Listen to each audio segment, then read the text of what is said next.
Dalam episode ini kita masih belajar tentang yang namanya React Router, tapi kita akan fokus membahas tentang URL parameter. Jadi, ketika misalnya Anda pernah mendengar wildcard sebelumnya, ya kita akan mempelajari hal itu sekarang.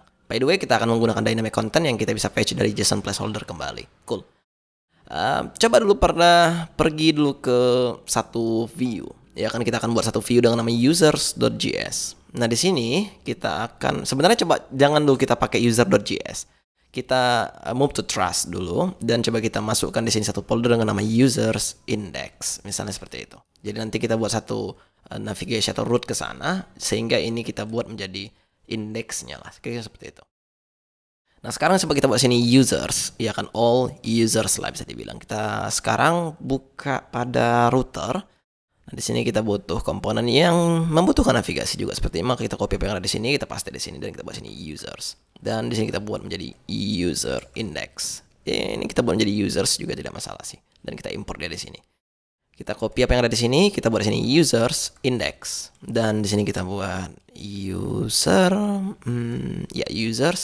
Kita buat sini index. Kita refresh di browser dan kita pergi ke users. Ya, coba kita pergi ke users. By the way di sini users. Ya, maka di sini muncul all users. Dan kita akan fokus ke users index ini dan lanjut untuk membuat komponennya lah. Mungkin Anda sudah familiar dengan ini karena kita akan menggunakan useState juga di sini atau useEffect nantinya. Const user set users.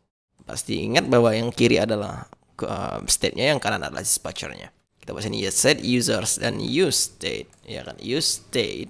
Kita buat empty array dan jika ada di atas dia sudah masuk ya. Jadi jika Anda error silahkan lihat dulu apakah dia sudah masuk apa belum. Kita butuh const untuk get user atau function dan di sini kita buat async karena kita ingin menggunakan promise di sini. Ya, let response, ya await, dan coba kita masukkan di sini import Axios, ya from Axios, ya kan.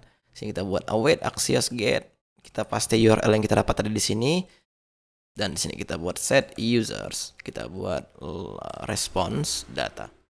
Dan seperti yang saya bilang sebelumnya, ketika kita menggunakan yang namanya async await, direkomendasikan menggunakan yang namanya try and catch. Jadi sehingga misalnya ada error kita langsung dapat message-nya apa.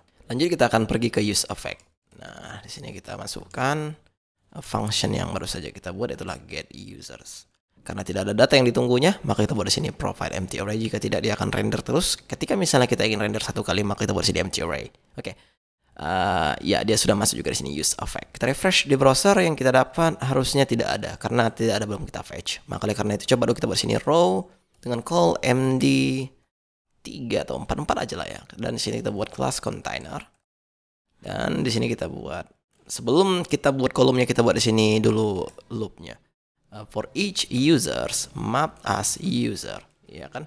User index. Ini adalah value-nya, ini adalah key-nya. Nah, di sini kita buat return. Kita paste call md4-nya dan pastinya kita buat sini key-nya itu adalah index, ya kan. Dan di sini kita bisa buat card dan ada juga di sini kita buat card header, card header plus card body.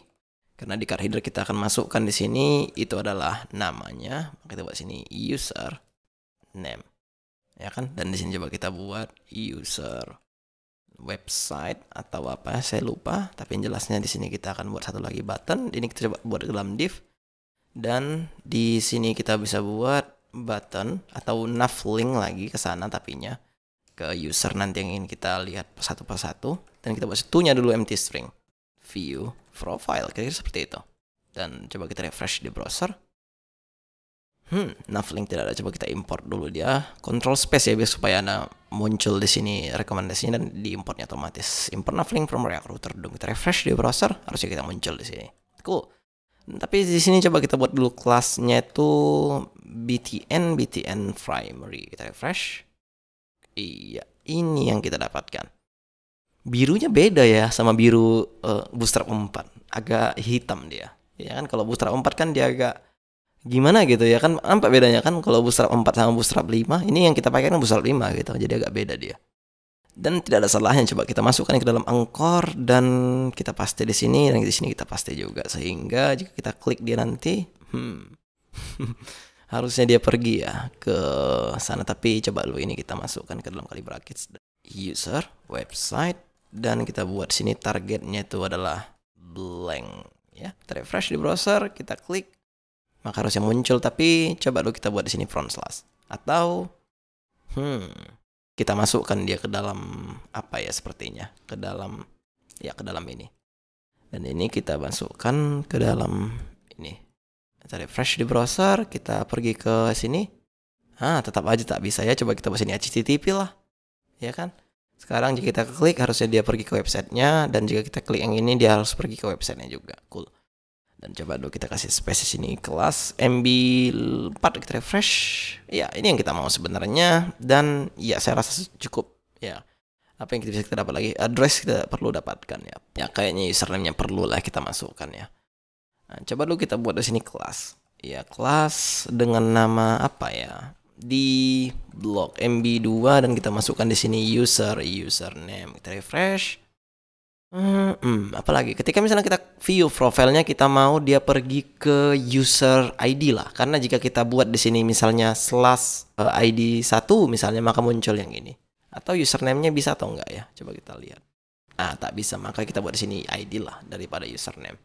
Sekarang coba dulu kita buat satu lagi route untuk pergi ke specific user. Karena saat sekarang ini kita belum mempelajari yang namanya URL parameter sama sekali. Maka karena itu kita copy apa yang ada di sini, kita paste di sini. Nah sekarang coba dulu kita buat di sini :identifier, misalnya seperti itu.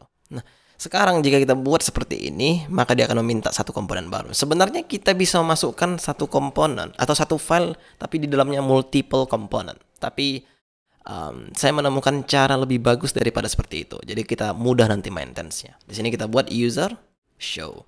Kita bisa import ke atas dia. User index, kita buat sini user show, ya kan? Dan di sini kita bisa buat show. Lanjut kita akan buat di sini satu file dengan nama show.js sf dan kita buat sini show users. Kita refresh di browser, kita misalnya klik nanti yang ada di sini, harusnya dia pergi ke sana, tapi kita belum mempunyai cara itu. Maka karena itu coba lu pergi ke index.js, bukan di sini tapi di index.js di users maksudnya.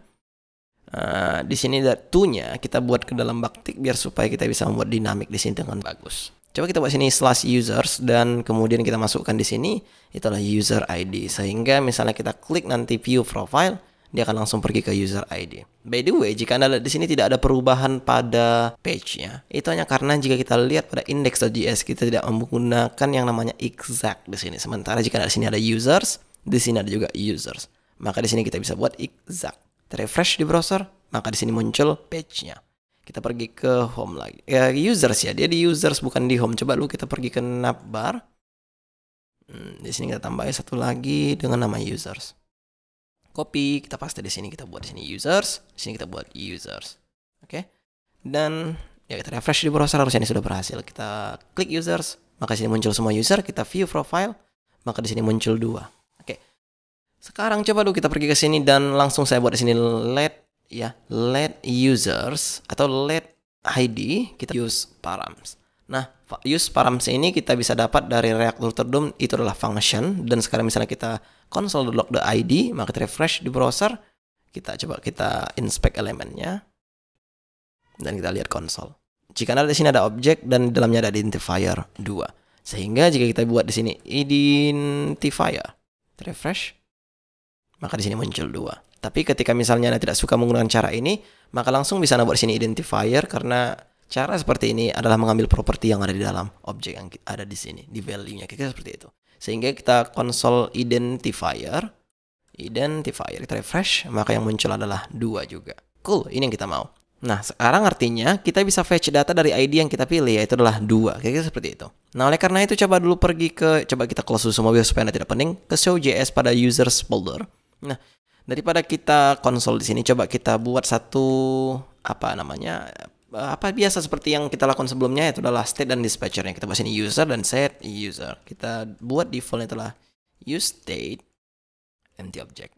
Cool. Dan di sini kita buat const get user. Bukan get user ya, tapi get user.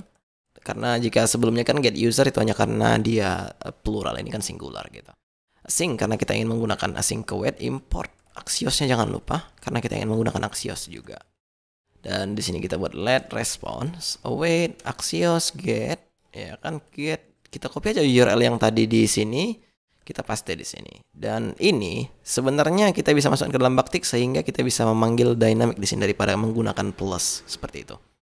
Kan bisa juga sih cara menggunakan di dalam single quote tapi menggunakan plus dia. Kira-kira concatenation lah namanya. Namun seperti ini jauh lebih bagus sepertinya. Identifier. Dan kita buat sini set user. Kita masukkan di sini response data dan kita masukkan di sini use effect. Karena di sini ada yang kita tunggu, maka untuk parameter keduanya kita buat sini identifier. Di dalam ini kita masukkan itu adalah get user. Kalau saya tidak salah tanpa ini bisa nggak ya, tanpa kali brackets ini? Karena satu statement yang kita buat di sini harusnya bisa ya. Kita refresh di browser. Use effect is not defined. Itunya karena itu kita definisikan di sini. Use effect. Refresh lagi. Maka harusnya sudah berhasil, tapi di sini must not return beside a function. Ya nampaknya tidak bisa. Coba kita buatlah seperti itu aja. Biar supaya clear aja bahwasannya itu error. Jika dari sini sudah tidak error lagi. Oke, selanjutnya kita bisa langsung panggil datanya di sini. Coba kita buat sini class name container. Dan kita buat di sini car, ya kan, car header. Dan kita buat sini car body. Untuk car headernya kita buat di sini user name, ya kan. Dan di sini kita bisa buat misalnya itu div user, username, website, font, apalagi kita dapat lagi tadi ya. Font, website, email, ya bisa juga kita masuk di sini email. Oke, sekarang jika kita refresh di browser harusnya kita dapat apa yang kita mau. Refresh, cool. Jadi sekarang sebenarnya ini sudah berhasil ya. Jadi kita misalnya pergi ke users lagi dan kita cari user yang lain, misalnya Samantha. Selementi Bonch, apa sih namanya nggak tahu.